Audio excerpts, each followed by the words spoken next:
Karena itulah, kenapa kalau dalam pemilu ada yang namanya minggu tenang. Di minggu tenang nggak boleh ada yang melakukan apapun. Tapi kalau di minggu tenang ada yang bagi-bagi bansos. Ada yang bagi-bagi uang. Ada kepala desa dikumpulin.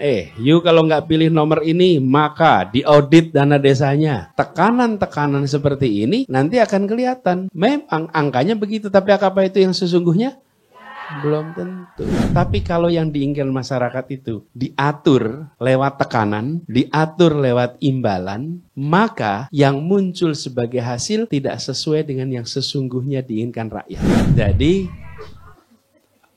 apapun nanti secara jumlah itu adalah orang-orang yang bisa diharapkan untuk menjaga perubahan di Republik ini. Karena ini yang tak bergeming, dikasih imbalan nggak goyang, dikasih tekanan nggak goyang. Inilah yang tidak bertransaksi dengan kepercayaan, nggak bertransaksi dengan kepercayaan, dan ini yang bisa keluar dengan kepala tegak. Saya melihat nanti proses angket.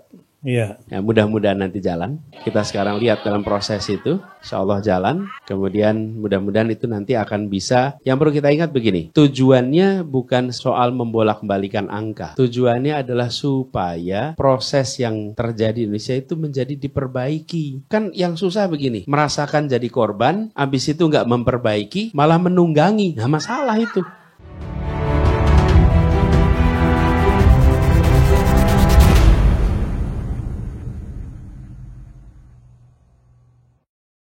Hak angket apa kabarnya Pak Anies?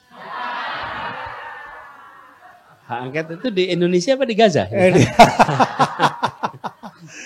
Aduh, karena Gaza nih di dunia internasional juga menghadapi hambatan itu ya, hak angketnya. Tapi kita mulai dari Indonesia dulu dah. Ya. Kalau Indonesia selesai bisa menolong Gaza.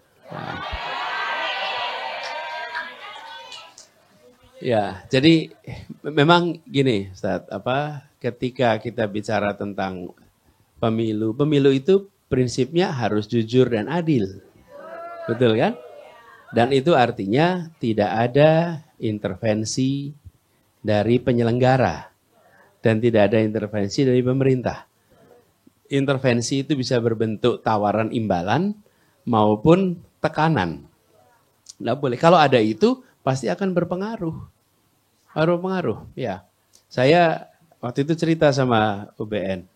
Saya pernah ditanya tentang Pak Anies percaya enggak dengan quick count. Katanya dulu Pak Anies bilang kalau quick count itu seperti sampel darah. Kalau orang tidak percaya pada survei, jangan percaya pada sampel darah. Karena kalau nggak percaya survei kan nggak percaya sampel. Jadi kalau periksa darah gimana? Diambil semua darahnya? Kan enggak, cukup diambil satu ampul, cukup. Nah, tapi ada satu hal yang jangan lupa.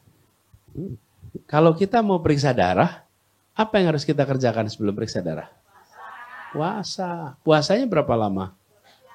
Ada yang 8, ada yang 10, ada yang 12. Supaya apa puasa? Supaya hasil yang diperoleh sesuai dengan kondisi badan kita yang sesungguhnya. Tapi kalau besok pagi kita mau ambil darah, terus malam ini minum sirup, minum madu, terus kemudian makan makanan manis yang banyak, terus pulang dari sini nyate dulu, satenya penuh dengan lemak, enak bener. Kira-kira besok wah tongseng. Apalagi itu, udah sebutan semua makanan yang kita kepengen dah. Apa yang terjadi besok pagi ketika diambil darahnya? Kolesterolnya tinggi, gula darahnya tinggi. Kalau dicek apakah benar mengandung gula ini? Iya benar. Apakah mengandung kolesterol? Iya benar. Apakah ini kondisi yang sesungguhnya? Tidak. Karena itulah, kenapa kalau dalam pemilu ada yang namanya minggu tenang. Di minggu tenang nggak boleh ada yang melakukan apapun. Tapi kalau di minggu tenang ada yang bagi-bagi bansos. Ada yang bagi-bagi uang. Ada kepala desa dikumpulin. You kalau nggak pilih nomor ini, maka diaudit dana desanya. Tekanan-tekanan seperti ini nanti akan kelihatan. Memang angkanya begitu, tapi apa itu yang sesungguhnya? Belum tentu. Inilah sebabnya kenapa kita semua harus bersama-sama menjaga supaya apa? Supaya hasilnya sesuai dengan yang ada di masyarakat. Tapi kalau tidak berbahaya, kenapa berbahaya? Kenapa berbahaya? Nanti tujuan utama kenapa kita ada pemilu, ada pilpres, adalah untuk mengecek apa yang diinginkan masyarakat tiap 5 tahun sekali. Tapi kalau yang diinginkan masyarakat itu diatur lewat tekanan, diatur lewat imbalan, maka yang muncul sebagai hasil tidak sesuai dengan yang sesungguhnya diinginkan rakyat. Perbedaan ini bisa menghasilkan krisis. Kenapa? Karena setiap suara diberikan, itu artinya kepercayaan diberikan. Pemilu, pilpres, itu cara mengkuantifikasi kepercayaan. Kepercayaan itu nggak bisa dihitung. Tapi dengan cara pemilu, kepercayaan bisa dihitung. Kalau, misalnya nih, Ustadz Deden, Anies, sama Ustadz Bahtiar nih 3 nih. Beliau dapat 100.000. Maka ini adalah 100.000 orang yang percaya pada beliau. Anies dapat 80.000. Maka Anies dapat 80.000 kepercayaan. UBN dapat 120.000. Maka UBN dipercaya oleh 120. Ini kita mengkuantifikasi. Mencoba kepercayaan itu jadi dihitung. Tapi, nih, yang di tengah ini maksa. Ustadz Erik pastiin ya, jamaahnya pilih saya. Kalau enggak, awas ya. Dapat saya tambahan 100.000. Dapat saya tambah 20.000. Apa yang terjadi? Saya angkanya dari 80 jadi 180. Tapi 180 itu, yang sebenarnya kepercayaan hanya 80. Yang 100 adalah bukan orang percaya. Di situ letaknya. Angkanya tinggi, saya angkanya jadi tinggi. Tapi kepercayaannya rendah. Di situ letak bahayanya. Lalu saya jadi terpilih. Karena saya jadi 180. Ketika saya 180, yang pada kumpul sih perasaan bukan dia gitu. Karena yang 80 itu yang percaya. Dan di antara 3 tadi saya yang paling rendah sebetulnya. 80, 100, 120. Tapi saya disuplai sama Ustadz Erik nih. Ada tambahan 100. Dan ini yang menyebabkan kenapa jadi berbahaya. Karena proses demokrasi yang seharusnya menghasilkan tingkat kepercayaan berubah menjadi tingkat jumlah suara. Dan jumlah suaranya tidak mencerminkan kepercayaan. Kebayang ya masalahnya? Nah, disitulah letak problem. Bisa menimbulkan namanya krisis kepercayaan. Kalau itu terjadi, maka kredibilitas saya bikin kebijakan, saya bikin langkah. Apalagi kalau teman-temannya Ustadz Erik tahu, sebetulnya itu suaranya si Anies tambahan itu. Orang-orang pada tahu, makin saya kehilangan kepercayaan. Itulah sebabnya kenapa jangan diintervensi demi kebaikan bangsa kita, demi kebaikan. Nah, ini memerlukan kesadaran. Jadi, itu yang perlu dikerjakan. Nah, ketika kemarin kita menyaksikan banyak keanehan-keanehan. Cuman nggak usah ceritakan di sini. Sudah diceritain Pak, di media banyak. Iya. Udahlah, itu dia. Nggak usah cerita. Kenapa? Orang pada udah tahu semua. Barangkali Bapak Ibu tahu lebih banyak daripada saya, gitu kan? Ya, jadi Bapak Ibu sekalian, ini peristiwa-peristiwa yang seharusnya tidak terjadi. Tapi saya yakin juga yang kemarin memilih 01, alhamdulillah yang tahan tekanan. Betul kan? Yang tabah sama imbalan. Ya. Betul tidak? Betul. Yang benar jangan-jangan terima juga. Enggak. Tadi Ustaz, makanya saya Saya kan nggak bilang terima apa tidak. Tahan. Oh, terima tapi tetap milih ke sini. Tahan, ya. Iya. Hampir bilang iya, hampir kejebak. Ya. Maksud saya gini, terima imbalan tapi tahan gitu. Bukan itu maksudnya. Iya. Betul. Nah, jadi apapun nanti secara jumlah itu adalah orang-orang yang bisa diharapkan untuk menjaga perubahan di Republik ini. Karena ini yang tak bergeming, dikasih imbalan nggak goyang, dikasih tekanan nggak goyang. Inilah yang tidak bertransaksi dengan kepercayaan. Nggak bertransaksi dengan kepercayaan, dan ini yang bisa keluar dengan kepala tegak. Kepala tegak. Jadi saya melihat nanti proses angket. Iya. Ya, mudah-mudahan nanti jalan. Kita sekarang lihat dalam proses itu. Insya Allah jalan. Kemudian mudah-mudahan itu nanti akan bisa. Yang perlu kita ingat begini.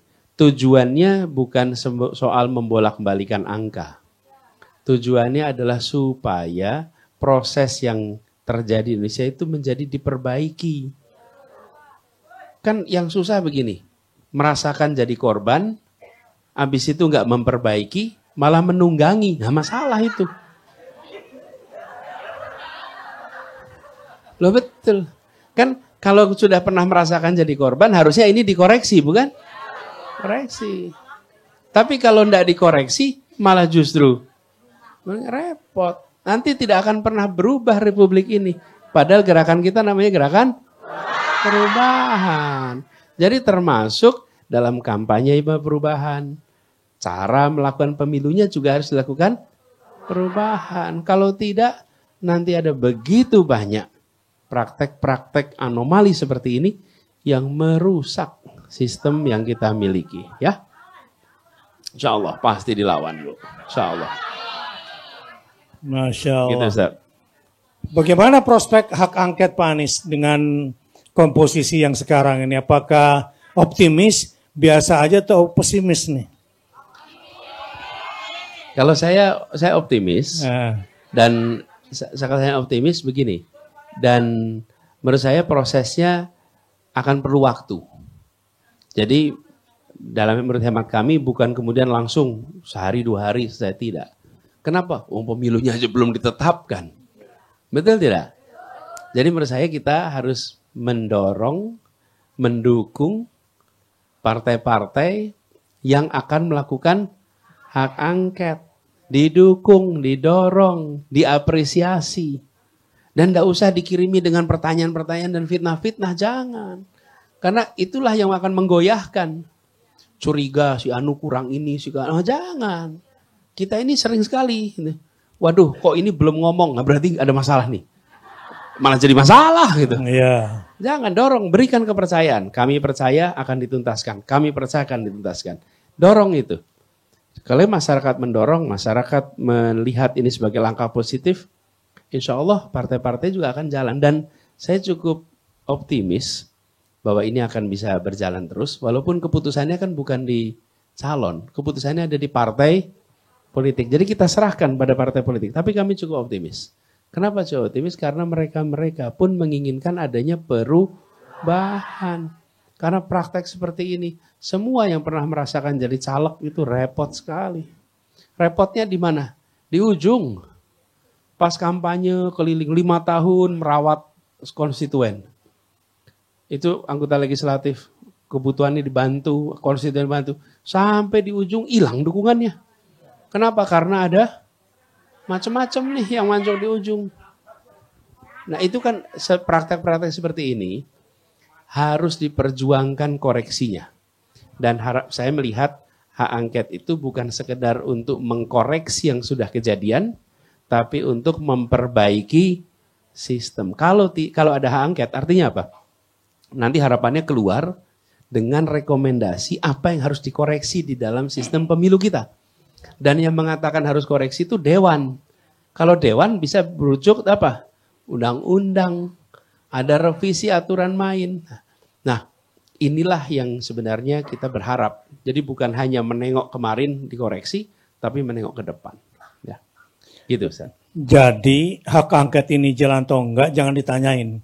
Tergantung rakyat, betul nggak? Jadi kalau rakyatnya sendiri, masyarakat sendiri ragu, nah yang berjuang juga merasa diragukan. Betul? Nah ini kan banyak yang bertanya-tanya nih ke saya nih Pak Anies pertanyaan itu. Jadi jawabannya apa? Tergantung semangat kita. Siap dukung angket? Siapnya 50, 70 atau 100? Bagus.